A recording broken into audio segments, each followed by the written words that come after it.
সুনামগঞ্জের হাওরগুলোতে পুরোদমে বাঁধের কাজ শুরু না হওয়াতে সংবাদ সম্মেলন। কুলিন্দ শেখর দাস, সুনামগঞ্জ প্রতিনিধি।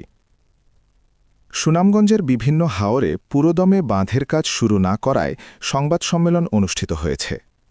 মঙ্গলবার ৬/১/২৬ দুপুরে উদ্বিগ্ন কৃষকদের স্বার্থে হাওর বাঁচাও আন্দোলন কেন্দ্রীয় কমিটির উদ্যোগে সুনামগঞ্জ শহরের শহীদ জগৎজ্যোতি পাঠাগার মিলনায়তনে এই সংবাদ সম্মেলন অনুষ্ঠিত হয়।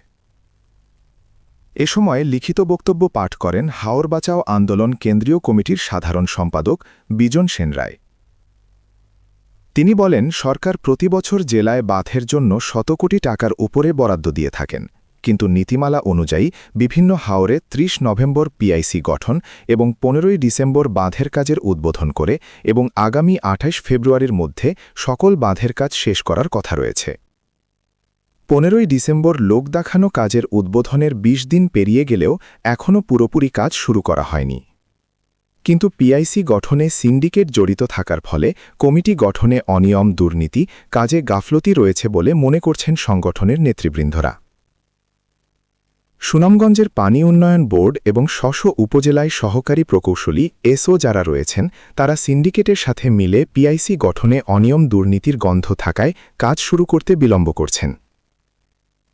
দ্রুত সময়ের মধ্যে হাওরে বাঁধের কাজ শুরু করে সময়সীমার মধ্যে কাজ শেষ করতে সরকার ও প্রশাসনের নিকট দাবি জানান।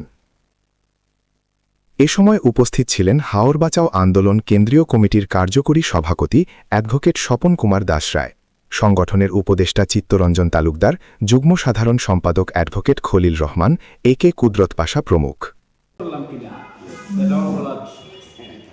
আমরা আন্দোলনকে একটা দানব সৃষ্টি করছি, যা ছিল মনে ভালোই ছিল, এখন মনে হচ্ছে। কারণ এই যে অপ্রয়োজনীয় বাদ, কোনটা প্রয়োজনীয় কোনটা অপ্রয়োজনীয়, এটা দায়িত্ব নিয়ে যায় গ্রুপটা।